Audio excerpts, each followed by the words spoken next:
Hi, welcome to the 40th episode of the Chess Files. The answers are out there. I'm James Eade of the Eade Foundation, and you could call me Jim. The Eade Foundation is dedicated to building communities through chess. And a little bit about me, I started playing when I was a teenager and I got pretty good. I became a FIDE master. And a FIDE master basically is the kind of guy who's good enough to fight with grandmasters, but not really good enough to become one.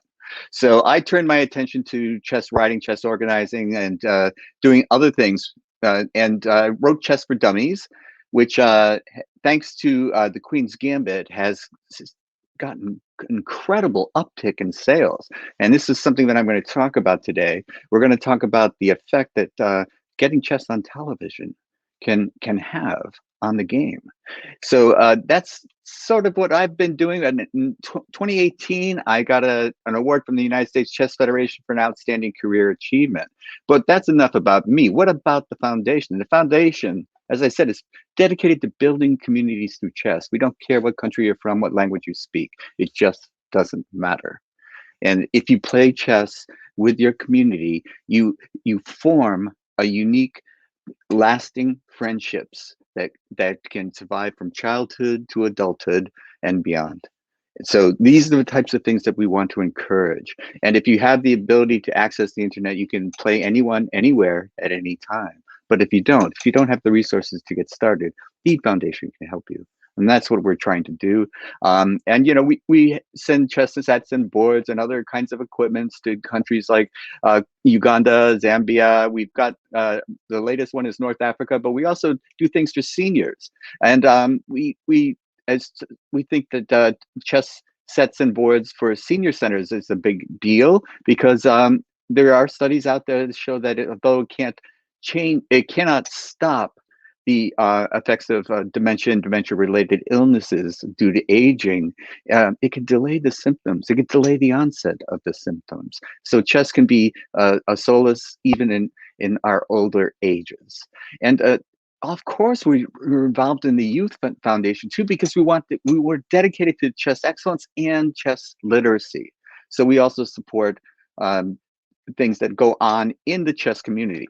And from the very young to the very old, it just doesn't matter. If you play chess and you give the gift of chess to a child, you can give a gift that lasts a lifetime. And that's the foundation of the Eade Foundation. That's the basis for, and that's our mission, is to help people get together, even if they lack the resources, to form a community. Because it's all about forming a community. If you're part of a community, you're never alone. So today's question, because the Chess Files tells you that the answers are out there, but what's the question? Today's question is, why isn't there more chess on television? And so I didn't know the answer to this, except, people be snarky. Well, it's like watching paint dry, or, why isn't there a show about grass growing? I've heard all of it kind of snickering, but, I think if we do put our minds to it, we can get chess on television. So I turned to a man who actually has a show on television about chess, and his name is George Mirijanian, and I'm going to bring him on now. George, hello. Hello, Jim. Thank you for joining us today. And I've teased the audience a little bit, and I'm gonna change the banner that's scrolling across the bottom of the screen now to tell me a little bit about this organization.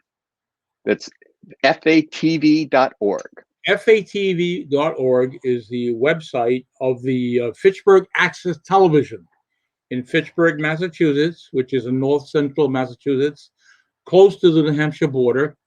And it is a pioneer in TV broadcasting, in the community cable access TV. It was established in 1987. It is now will be celebrating its 35th year anniversary next year, and we'll have a big celebration for that. Sure. But I got involved with FATV, Fitchburg Access Television, in October 2006, when prompted by my niece, who said, why isn't there chess on TV? I said, you know what? I think I'm going to check into this. We have a local TV station, a community-based station. They might be interested actually in having chess, because we do have a local chess club the second oldest chess club in the state of Massachusetts, right here in Fitchburg. So I went to them, and they were enamored. They were enamored of the idea of having chess on TV, and that's where I started about 15 years ago in October 2006. And I've been doing chess with a co-host. This is my fourth co-host. Dave Cooch is my current co-host, a great guy who's done me well, who's provided me good material. And again, we'll be doing next month, August. We'll be doing our 160th program Whoa. on FATV. And Good these tip programs, of the hat. and these programs are predominantly they're half-hour programs. But when Fisher died, 2018 was January 17th. The following month, we did a special on Fisher. We've done actually two specials, both of them on Fisher, which the station certainly approved wholeheartedly of doing an hour special on Bobby Fischer, because Bobby Fischer appeared in Fitchburg. He came to Fitchburg. Get out. No, he came to Fitchburg. The date he gave us Simo at the Wachusett Chess Club, again, our club. He did it on March 2nd, 1964. And I get always asked, chess players from the Boston area or from other parts, to say, wait a minute. Yeah. Didn't Fischer come to other chess clubs in Massachusetts? I said, no. He only came to Fitchburg, Massachusetts, to the Wachusett Chess Club. There's got to be a story behind that. Did he have a relative there? No, he didn't have anyone else. No, he had no relatives whatsoever. No. Fischer actually must have done his research. In fact, he did his research.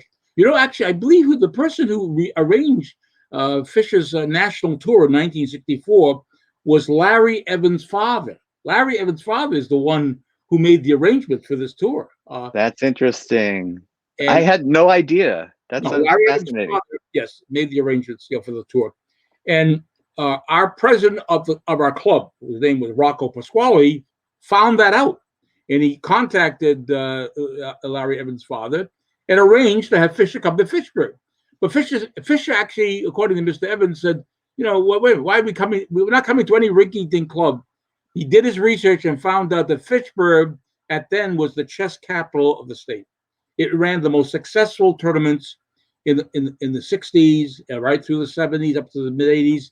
It was the Central New England Open held in Fitchburg. We had grandmasters. We had Grandmaster Shamkovich, Peter Biasis, and top players, IMs. Later, people like Ilya Gurevich, became a grandmaster. Patrick Wolf. I mean, top players came to play in their when they were young. Came and played in the Central New England Open in Fitchburg, and of course, Fischer found that out. He found out, hey, I'm coming to the hot spot in Massachusetts. That's so cool. Yeah, and that's why he came. And he did actually. The people in Boston were not too pleased that he bypassed the Boylston Chess Club. I can imagine. Yes, the biggest and oldest chess club. But he did come back. He did come back in May of that year, '64, and did perform a simul at the Harvard Club, which wasn't a chess club. It was the Harvard Club in Boston. And he did satisfy the players in Boston by coming back. But this is all written up actually in Don Donaldson's book. Wonderful book. Yeah, it was A Legend on the Road, Bobby Fischer's 1964 National Chess Tour. And I have to thank John Donaldson for what he said about Fischer's appearance at Fitchburg. He said, and I'll paraphrase him. He said the best coverage of Fischer's simuls that he gave across the country was actually in Fitchburg. The local paper, the Fitchburg Sentinel, had the best coverage of any newspaper that covered Fischer's simuls, in various states in the nation. And I'm very pleased that he did that. And Donaldson is famous for his researcher ability. He's a tremendous researcher. So when you get praise like that from him, that's something. Yeah, it is. So good for you, good for the town, good for chess. So Fitchburg has been around for a long time, and you've got the Fitchburg Access TV. That Fitchburg Chess has been established and running for a long time, but you got it onto TV. But before I get into that, which is the main thing I want to talk to you about. My producer's barking in my ear. He wants me to ask the usual questions, like, Yeah. where'd you grow up, George? And where do you live now? And how'd you get started in chess? Okay. Well, I was born and raised in Fitchburg. I lived here all my life, and I learned chess actually at a relatively old age. 15 years old is actually I consider old to learn the game of chess. But that was back in 1958. And I joined the local club before it actually adopted an official name. It was known as the Fitchburg Chess Club, but it wasn't until February 1960 that it officially became the Wachusett Chess Club and became an affiliate of the U.S. Chess Federation. And we are, again, the second oldest chess club in the state, second only to the Boylston Chess Club, which now meets in North Cambridge. But again, we have a very long history, and we've had other grandmasters appear, like Sam Reshevsky, Larry Evans, Arthur Biskaya, even Yasser Serouan came in 1984. We had actually Tigran Petrosyan give a simul at the club in February 1982. That's amazing. Yeah. Now that's a feather in your cap. That's amazing. Yeah. Yeah, because I live out near the Mechanics Institute, and it's got a storied history going back into the 19th century, and the grandmasters and world champions that have come through it. That's very impressive. But the idea that you were in a north central Massachusetts location and you could attract those people to if you were in Boston or New York City, I would say sure, but Fitchburg, that's an accomplishment to get them to go there. Yes, it is. Exactly. Yeah. And we're very pleased that they did come and play in our tournaments actually in Fitchburg. Yeah. And so that's a wonderful history. And I got started, I turned 15 in 1972, and for obvious reasons. No bonus points from people guessing why I got started in chess. And but I played in some early tournaments. The first tournament I think was run by a fellow that we both know, Bob Corwin. But second to that, or not maybe second, but very soon on its heels, I played in a Fitchburg quad, which you were running with a guy named Stefan. What was his? Gerzadowitz. Stefan Yes. Gerzadowitz. Yes, right. Yeah. Who became a very, very, very well-known postal player, correspondence player. Yeah. But he wrote books. He was actually an author. He's written actually several books. There are several books by Gerzadowitz. And there's actually a connection. Well, okay. I was going to say, today is Fabiano Caruana's 29th birthday. Did you know that? Yeah. You always amaze me, but you know the birthdays of just about everybody.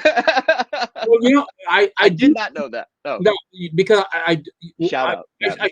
I should let your listeners and viewers know that every day, people know Hannon Russell. Hannon Russell, a player I've known from years, but a lot of people know him as a book publisher, a chess book publisher. And he actually has a site, a Facebook page, which is Russell Enterprises Inc. Facebook. And every day he posts actually either a birth date or a death date of a prominent player or date of a significant chess event. And I add to that. I told Hannon, I said, yeah, would you mind? I bet you do. I said, would you mind if I add additional birthdays of players of renown? He said, no. He said, by all means, add to it. And I do that every day. So I posted Fabiano's birthday. Again, it was no, today is his birthday. It's posted. Yes, it's posted on today's. But I've done Nick DeFermian had a birthday just this past Monday, July 26th.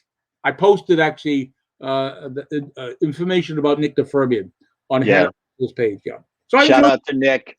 Yeah, right. But I enjoy chess history. I'm a great believer in preserving chess history and posting it online for the benefit of our chess players. Yeah. Well, it's part of a chess culture. When back in the day before the internet, we had a chess culture that we passed on often just through oral history. And sometimes the books were not few and far between, but they weren't so common. And so the books that we all had, we had all read the same stories, and so we kind of knew the same things. But I think you might have been the first person to correct my pronunciation of fianchetto. Fianchetto, yeah. Fianchetto. Fianchetto. Yes. All of us said fianchetto when I was Oh, yeah, growing up. right, exactly. Because Uh, we pronounced it the way it's spelled, but we didn't yeah, pronounce it the Italian way. The CH in Italian, like that, is pronounced like a K. yeah, Fianchetto. Yeah, yeah. fianchetto. So Fianchetto. ever since then, I have said fianchetto, and But there's also, but but it's also the pronunciation of players' names. A lot of yeah, players actually miss. They actually they put the accent on the wrong syllable. Now I again I'm a hardcore fanatic. When I hear people say Kasparov is a Kasparov, I want to hear Kasparov. I want to hear Shamkovich. And I yes, learned, and there's a book. the way they say it. Yeah, the way they say it, exactly. Yeah, with the correct pronunciation. I want to hear Taimanov. I don't want to see Taimanov. I want to hear Taimanov. Yeah, but I'm a purist. I believe actually in correct pronunciation of players' names, and yeah. So again, for example, I don't want to hear Smyslov. I want to Smyslov. The accent on the second syllable. I Right. mean, So they get the syllable wrong. yes, right. So call me a nitpicker, but that's who I am. I'm a Yeah. nitpicker when it comes to names and pronunciation. Yeah. Well, I always appreciate it. I never feel like it's something that's it's not. I don't think of it as ignorance so much as nescience. I was never exposed to anybody who said the names properly, so all I could do was learn by reading, and then Right, of course I would not pronounce it correctly. right. And so if someone told me how it was supposed to be said, I was appreciative. Because Well, even the variations of openings could be, I would butcher them. yeah. Now I Yeah. learned something new this past year. There's a Mhm. book that has come out by Taylor Kingston, who's a very A very great writer, great great writer, researcher. Yeah. and he did a Shout book. out Taylor. Yeah, Taylor did a great book on Edgar. Well, we pronounced it Colley, Edgar Colley, but Taylor, I said no. That's not the correct pronunciation of his name. The pronunciation of Edgar Colley's name is really Edgar Kulle. Edgar Kulle. It sounds more like Kulle than Colley. So I was astounded I when he told me that's the pronunciation. That was the pronunciation of his name. I learned I something. did not know that Yeah, yeah. because we always talk about the Kali system. Colley, exactly. Colley with the Colley system. Yeah. So a lot to be learned in chess when it comes to players. Absolutely, and you never stop learning. You Right, know, it right, it doesn't matter how much you know; you only know a little. right. And it's one of the endless fascinations of the game itself. But now let's turn our attention to the how did you get on um, the Fitchburg Access TV? How did you approach somebody with the idea? I approached actually the executive director, and he was very receptive to the idea because the station said we need diversified programming. We have three channels. FATV, Fitchburg Access Television, has three channels: a public channel, an educational channel, and a governmental channel. And they do well on all three, but on their public channel, they wanted diversity. They had cooking shows. They had actually religious shows. On the government channel, they covered the city council meetings, school committee meetings, all kinds of committee meetings. They cover the city very well as far as letting the people know what is going on in the city. Lots of talk shows discussing local issues. So again, FATV it has been a pioneer in diversified program, and they said, "Wait a minute, this is a great opportunity for us to have something that no one else has." They asked me, "says Is chess being shown anywhere else? On TV?" I said, "As far as I know, I'm not aware of any other TV station. Certainly, you're not going to see it on the networks." But I said, as far as community access, cable access, community program, community TV, no, I'm not aware of it. They said, "We want it. We want to have it. We want to support it." And they've been doing it for the past 15 years. And I really shout out to them for their support of our program on FATV. And we've done some great programming. Last month, and you did it also recently. we did a tribute to Carol Jarecki, international Yes. arbiter, national TD Carol Jarecki, who passed away in June. We did a great tribute to Carol Jarecki.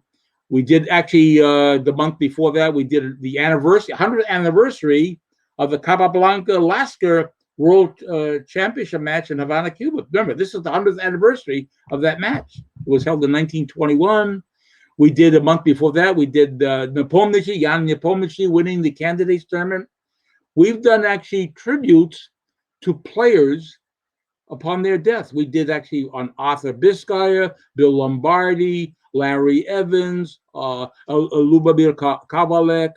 We do tributes. I'm writing these down, George. You're giving me ideas for future shows. Yeah. These are great ideas. And we do some stuff that people really are pleased with. When we talk about, for example, how many people knew that Sergei Prokofiev, the great Russian composer, visited Maurice Ravel in France many years back in the 1920s, and they played a game, an informal game, which is actually can be found online.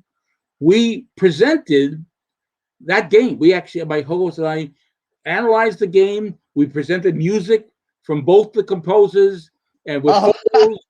So we talked about they were both passionate chess players. Prokofiev was the better of the two, better than Ravel. But we did a program about that. The meeting of Prokofiev with Ravel in France at Ravel's home, and that got very reviews.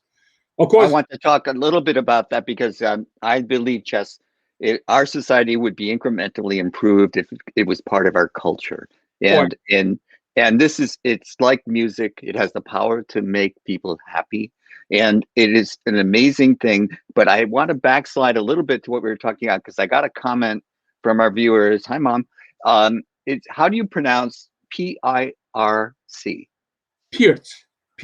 Yeah, Vasya Pirc. Yeah, because when I was just reading it, I said perk. Right. Oh yeah, that's what I heard when I was playing when I started years ago. I would hear perk. Yeah, perk. But it's Pirc.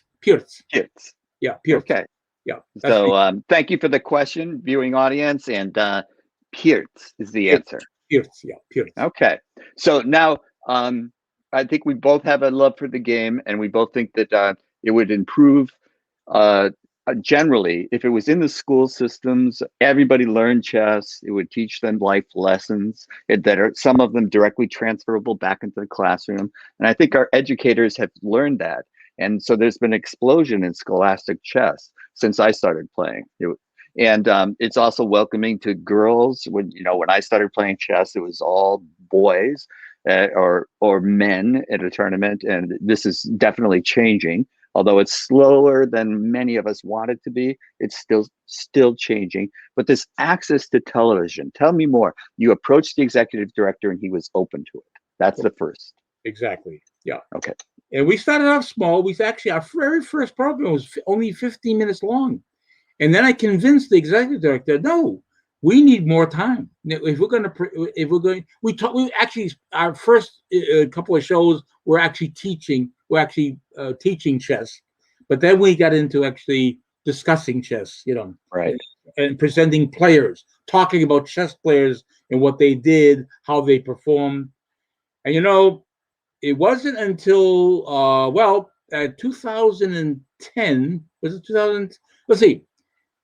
One of our shining guests, special guests, we've had actually more than a half a dozen times on the show. She's a very popular guest on our show when she appears, is Carissa Yip. Now, the name Carissa Yip, anyone who's serious about chess in this country, who's not heard the name Carissa Yip, it can't be that serious about chess, because Carissa Yip, who actually is now became an IM, she's a woman grandmaster.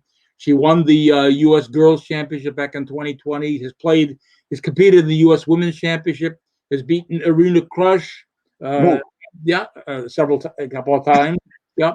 Carissa Yip became a member of our club, and she won. Oh, cool. At the age of 10, she won the Wachusett Chess Club with a perfect score.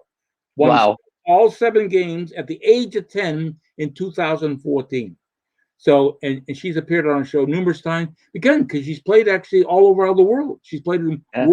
Yeah. world underage tournaments, in various They're parts. so experienced now. When you and I started playing and 14, 15, and they are so experienced now compared to the way, how did we get experience, into our 20s and 30s? Then we were starting to get some experience. Right. They're getting it when they're 12 years old now. It's unbelievable. No, But that's a wonderful change. It's a wonderful thing. And, I challenged Irina Krush to a game once, but yes. I was slowly backing out of the room when I was doing it. Right. But these are fantastic women's players now, and it's so nice because walking into a chess club can be intimidating, male or female. Yeah. People are not necessarily coming up and shaking your hand, saying, "Hi, good to see you. Who are you? Please join our club." Right. They're kind of like sizing you up right from the start. You Right. know, Exactly. so we could be a little bit more gracious in welcoming newcomers into our communities, but we can work on that, and, Right. Yeah. we'll get better. And I think the more women that there are comfortable coming into the clubs, the more people will become more welcoming, as well as less intimidated by coming into the room. So I Yeah. think this is all wonderful things. And I firmly believe that if there is exposure on television, such as you've been able to do, it will become more or less commonplace, and it won't be you won't be teased for being a chess player. If you're a girl, or like chess nerd was the way I was called in high school, and because I had success in adult tournaments, and then people, I would have my picture in the hometown newspaper, and then all my classmates, that's what people who didn't know me would just say chess nerd. Right. But Right. what if it was just more, in the common? Right. Then you wouldn't stick out like a sore thumb so much. Right. So tell Exactly. me more about you. You got a 15-minute show, and then you said you needed more time, and you're Yeah. not talking about chess moves anymore. You're not talking about how to play. You're No. talking about the characters of the game. Exactly. Yeah. Yeah. And again, we've done a variety of shows on people. We did a book, a program about Nabokov, Vladimir Nabokov, who was a passionate chess player, who composed Great writer.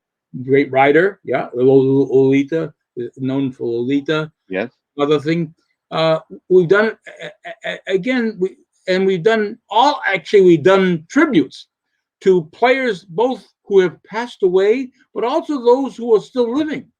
We've done programs on our top players in Massachusetts. Certainly Alexander Ivanov or Larry Christensen or Igor Ilya Foigl and David Vigorito, Jim Rosatano, Patrick Wolf. I mean, we do tribute. I believe in actually showing appreciation of what these players have done by being, first of all, in our state, but we also do tributes to players who live outside Massachusetts.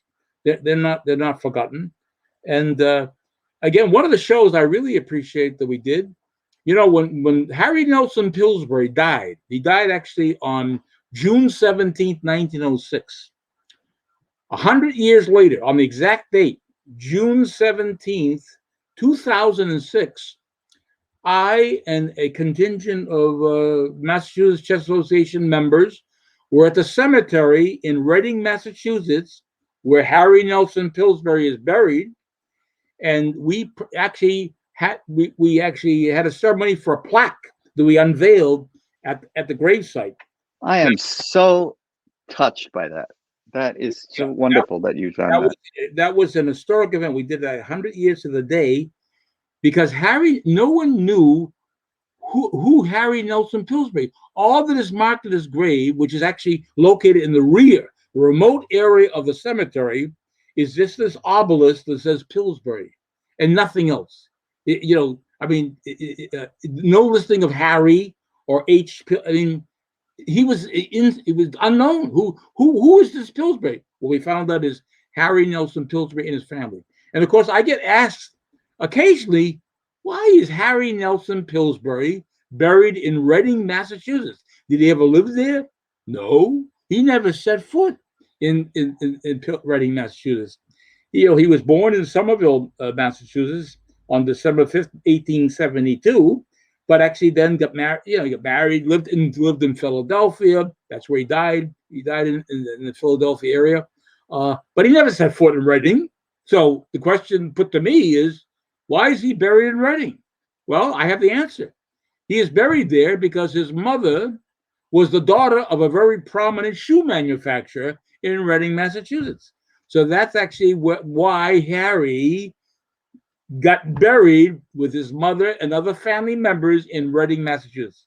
This sounds natural enough, but if you didn't know the story, you have to know the story. Yeah.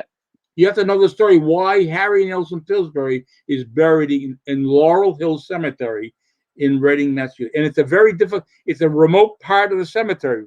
But thanks to the Massachusetts Chess Association planting a plaque in stone, actually, it was actually etched in stone, that this was Harry Nelson Pillsbury, U.S. champion. We put the years, and also the winner, the champion of the 1895 international tournament at Hastings. We identified famous the tournament, the tournament, which made him famous. That actually put Harry Nelson's name on the chess map. Right. So we did that, and I'm very proud that we did that, and we also had a program, devoted to that ceremony that we did actually in 2006. I mean, again, we love to pay honor to chess players, past and present, but also report on things dealing with chess. We did a program on Ray Charles. When Ray Charles played Larry Evans in an informal game years ago, we presented the game that Ray Charles, who was blind, played against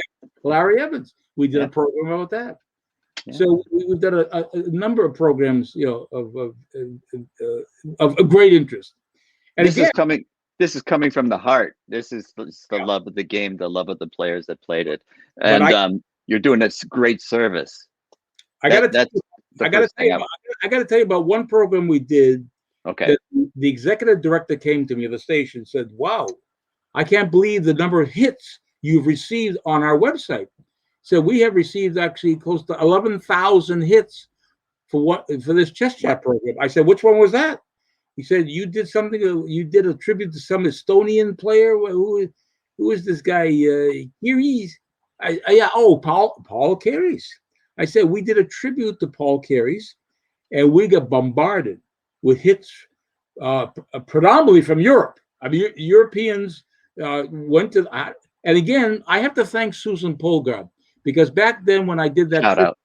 Yeah, I used to send a link to Susan so she could post on her website, and she posted a link to the chess chat program, and sure enough, it really it reached all the players.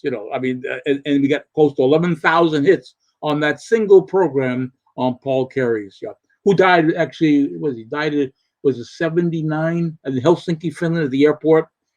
But he was a great player. He was one of the sad stories is that we many of us think that he could have been world champion under different circumstances in his life. But what you're describing, Susan helping you with the link, this is part of what it means to be part of a community.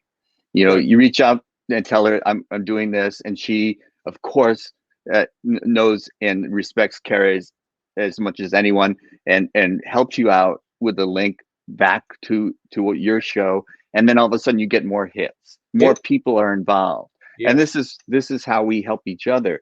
There's a player out here, Chris Torres, who's an organizer and scholastic teacher, and he does the same thing for me. I'll notice that when Chris Torres promotes my show, I get more views. Mm-hmm. So I try to do shouts out to people that I think are helping other people connect and get people involved in the chess community, bringing them into the chess community. So, I don't care what you look like. I don't care what language you speak. Doesn't matter to me. If you're trying to build the chess community, wherever you are, however you're doing it, I'm behind you. I want to support you. So that's the purpose of the foundation. And you're doing the real work out there, George, with your show. But I have to ask you, you don't do it by yourself. No, no. I have a crew. I should identify my crew.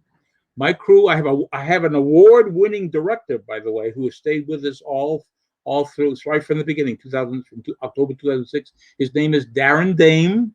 He's actually received high honors. I mean, an award from the station. Every year they actually give out an award called the Boulder Award, because we have a big boulder in the city of Fitchburg. Fitchburg is known for this huge boulder, at the upper common in the city, and the station awards a Boulder Award, and he received it in 2007. Actually 14 years ago, he received an award, and he is considered one of the top directors, one of the top TV directors on Fitchburg Access Television. And my co-host is Dave Kuchar, who is a photographer. He's written books. He's written chess books. He wrote actually one on He wrote a book called "Don't Play Like Me." 101 chess tactics.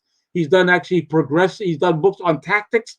He has 2 books on chess tactics. His name is Dave Kuchar, Coutur, and he actually went to St. Louis Chess Club, had a photo taken with Rex Singfield. It's on our website. And our key cameraman, back in the old days, we actually had 4 camera people. But we found out we could actually do this with 1 camera person who could operate 4 cameras, believe it or not. And his name is Brian Bigelow. And so it's basically shout out to Brian. Brian Bigelow, Dave Kuchar, and of course our award-winning director Darren Dame, who makes it possible. That's because I make fun of my producer all the time, but maybe what I need is a director. Yeah, he's yelling at me. Right. Well, you need a crew, and here is my advice to chess players in this country who want to see chess on TV. You want to see more chess on TV? There are chess players who live in communities who have a local station, a local community cable access station. Now, what they should consider going to that station and asking the people at the station whether they would be receptive to having a chess program on their TV station, because these cable access stations in these communities are in need of diversified programming. I know I go on various websites of different cable access stations, and they say we welcome any diversity in our programming. And I think chess players should actually sound these stations out in the communities where they live, where there is cable access TVs who are serviced by like Comcast or Verizon, and find out if these stations are receptive to having chess telecast on their stations, especially in those communities that have chess clubs. If a community has a chess club and wants to promote their club or promote chess in general, they should sound out, go to these stations, and see what sort of reaction they get from the people at these stations. And they may be surprised, and they may find out that these stations say, you know what, could you do this? Could you put together a program promoting your club, presenting a game like every week or every month, once a month? Now, our station, FATV, our show, we do it once a month, but it's shown 6 times a week. It's shown Monday, Tuesday, Thursday, Saturday, and Sunday. So it's shown multiple times per week. It's not just shown once a week. We do it live. Now our show that we're showing next month's show, by the way, in August, is going to be on the final. It'll be on the FIDE World Cup. We'll know who the winner is. We'll present Sam Shanklin. Yeah, well, Sam Shanklin got knocked out, unfortunately. He lost. Oh no! Yeah, I got that news today. The Shanklin lost to Karyakin. So Sam. I was rooting for Sam Shanklin. Yeah. Because Sam Shanklin has a Massachusetts connection. He graduated from Brandeis University. Oh well, there you go. Yeah. I did not know that, because he's got a Northern California connection, of course. Exactly, right. Exactly. I was rooting for Sam. I wanted the Sam go all the way. Yeah. So we're going to do nice guy too. No, excellent guy. And we're going to do a show on the FIDE World Cup, and we stay up to date as far as what's happening in the chess world with the events, but also with the people. and we like to honor them. So hopefully we'll not have any deaths in the near future. For example, Ruth Herring. When Ruth Herring died. Now she was was she the president or the executive director? No, she was the president. She was the president of the USCF. And I got to know Ruth. I met her. I didn't get to know her, but I met her when she came and played at the Central Indian Open when it was held in Leominster, which is the city next to Fitchburg, back in the late 70s. She had to be in her early 20s. I have a photo I took of her with Peter Biasis. She was actually at that time with Peter Biasis. Yes. Peter Biasis. So they came and played in that tournament, the Central Indian Open, back in the late 70s. So we did a tribute to Ruth Herring. Yeah. Good for you. And these players should be honored, for their contribution to chess. And we've done that. Yes. Her name is preserved by the USCF in one of their championships. So it's called the Ruth Herring. It's well deserved. It's well deserving. Yeah. Ruth needs that distinction. Yeah.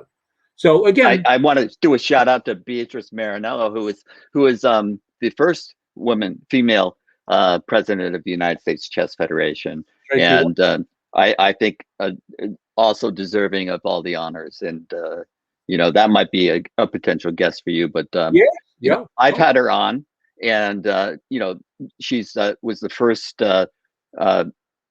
female vice president in FIDE, on the executive board, the presidential board rather, in FIDE. And so these are the types of things that we want to recognize. And I just tip of the hat to you for doing what you do. And I just want to encourage all viewers that if George could do it, you might be able to do it too. Go contact your local cable access television. They're looking for content. Just what George is telling us. They need it. They need something new. And why wouldn't it be chess? But you don't use a demo board, do you, when you're playing over a game? No. You have a wooden set. We have a set, but we also show it graphically. Our director actually is able to take the game and show graphically each move of the game. Yes. So, as the game is analyzed, and it is shown two ways. Both we have a camera shown on the board that both Dave Kuchar and I play on, but there's also a graphic presentation of each move that's played on the screen. So I got to ask you the board because I saw it. It's a beautiful board. Is it a House of Staunton? No, it's actually it's actually a set. It's a wooden set. I don't believe it's a House of Staunton. It might have been. It's a set I received when I received an achievement award from the USCF years ago. It's a wooden set. It might have come actually from the House of Staunton, from Frank Camarda. When Frank Camarda, you want to mention? Shout out to Frank. Another, absolutely, Frank Camarda, the House of Staunton. By the way, I should mention Frank Camarda, who was one of my assistant TDs in the 1988 U.S. Open in Boston. I was the chief TD of that 618 player U.S. Open, the second largest attendance of any U.S. Open in the country. Of course, Pasadena, 1983, was the biggest. 836 players at Pasadena in 1983. But Boston, 1988, had 618 players. And Frank Camarada was one of my assistants. Again, other assistants, I had actually California connections. John Hillary, who moved to California, was my assistants. I had Harold Stencil as an assistant. I had I know Harold. Yeah. Shout out to Harold. And also Harold. The guy we have a connection with in Massachusetts that ended up in California is John Peters. Yes, the international master. Yeah, John Peters, who actually was multi-time Massachusetts state champion, moved out, became the chess. He replaced actually Isaac Cash then. In 1982, became the chess columnist for the Los Angeles Times. In 1982, definitely has a Massachusetts connection. So both John Hillary and Jack Peters, and another assistant TD at that U.S. Open in Boston was the late. You remember Ira Lee Riddle? Does that name ring? Oh yeah, sure. Yeah, Ira Lee Riddle was actually another assistant TD. I think of him as Pennsylvania for some reason. He was from Pennsylvania, right? And David Hayter, is that a name? David Hayter, who's on the executive board. Yeah, he was an assistant. So I had I had, I think, a very super crew of assistant TDs at the 1988 U.S. Open in Boston. Yeah, and Yeah, that sounds like a great group. And one last thing about Frank, he became an international master correspondence player as oh, well. yes, Frank Camarada So did yeah, absolutely. Yeah. yeah. So So he had his hand in a lot of things. And yeah, absolutely right, exactly. And of course, he was very active in Connecticut. He actually lived in Connecticut and very much involved with Connecticut chess. But I actually, when they asked me, would you want as your assistant TDs for that event, I picked out these people like Hillary and Stencil and Camarada and David Hayter and Ira Lee Riddle. And there was a local player, a Western Mass player named Fred Meyer. I don't know if that name rings a bell, but Fred Meyer, who lived in West, I think in the Springfield area, was okay. another assistant TD. So I did Uh-huh. have a Massachusetts assistant TD, but all Yeah, the I other, was west of Springfield, so right, exactly, yeah, I was in the Berkshires. Yes, right. So that, Springfield was east to me.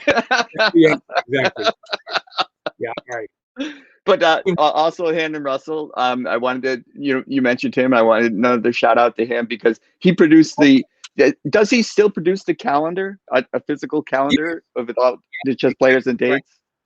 Yeah, Yeah. and if people were to go to chesscafe.com, Chess which is Cafe. Thank you. That was, I couldn't come up with it. yeah, Yeah. chesscafe.com, and Chesscafe.com. and if people will go there, they will see every day Hannon has a complete list of people who have either born or died. He has actually their name and the year of birth or the year of their death. And he's been faithfully been doing that. I don't know how many years it's been over. I think since the 1980s. I mean, I forget when he started the Chess Cafe, but Hannon is really one of the unsung heroes of chess in this country. Yeah. That's why I wanted to mention his name again, because I think, all the publishing he's done, all the authors he's given an ability to have their voice heard. Yeah. And the Chess Cafe was a marvelous place for discussions and people to be able to form a community, even if we weren't physically, geographically close. Yeah. We can still feel like we were talking to each other. And he And published some great books. I mean, the he book, has. Yes. Russell Enterprises is coming out with some fantastic books.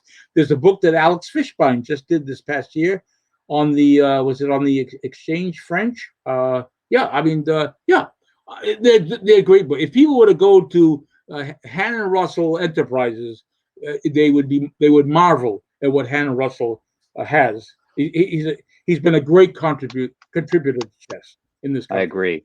I agree. Yeah. And was he a lawyer? Yes, he's retired. Yeah. Yeah.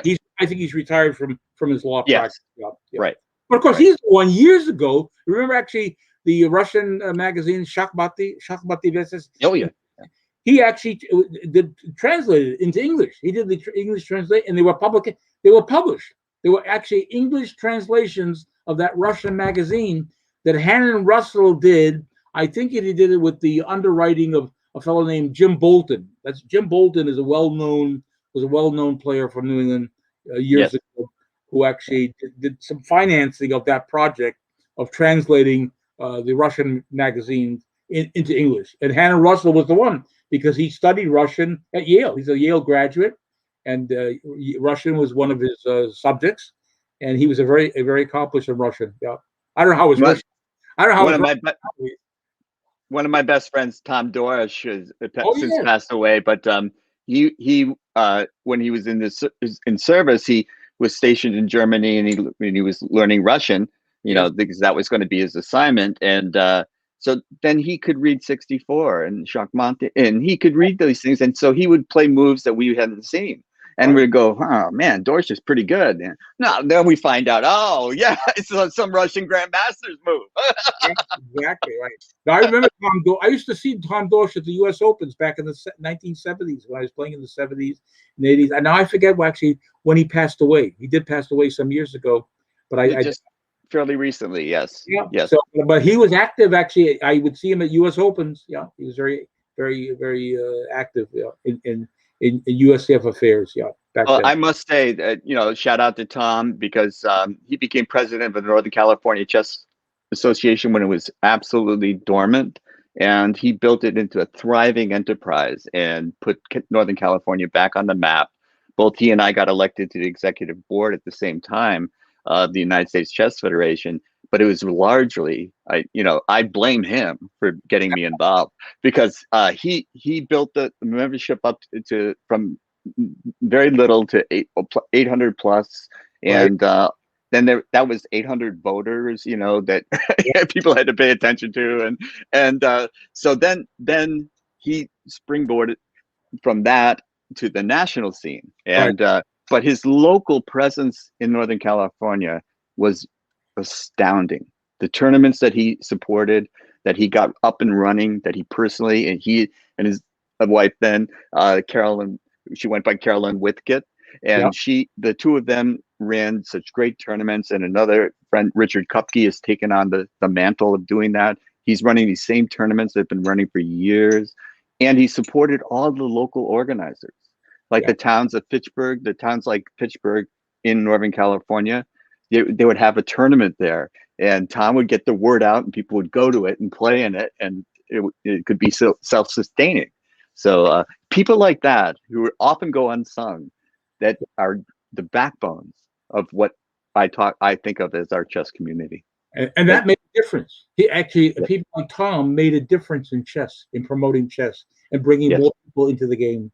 So these are these are the unsung heroes that have to be sung about. Yes.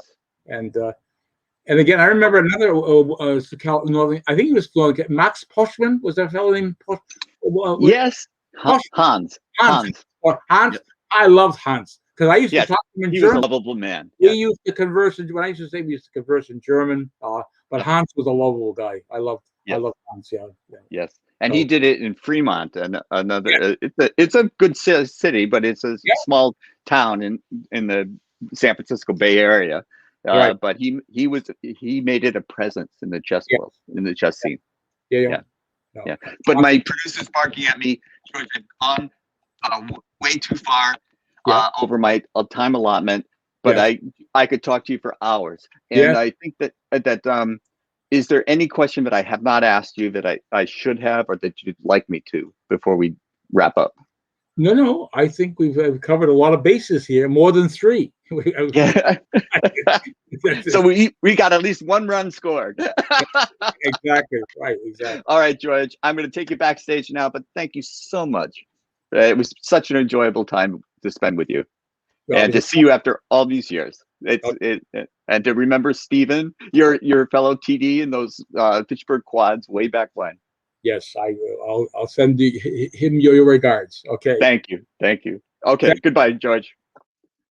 Okay, that was George Mirijanian, one of the unsung heroes of chess, talking about how we can get chess on TV. Go to your local cable TV access, because these people are looking for content. They are the content providers, but they don't come up with the content themselves. Somebody else comes up with the content. Why not you? Why not you taking your knowledge of the game, your knowledge of the personalities involved in the game, and get them to let you talk about chess on the air? You don't have to teach chess move by move. There's so much you can talk about. My shows are not chess instructive. There's plenty of chess instruction out there. What you want to do is meet people. And this is what you can do, and get why are they so passionate about this game? It's an ancient game that people are discovering every day. So it's just wonderful to have been able to talk to him about that, and to hopefully inspire others to take up the mantle and do something in your community for chess, and you'll make a difference. This has been James Eade from the Eade Foundation, and this has been the Chess Files. The answers are out there. 1 p.m. Eastern every Friday.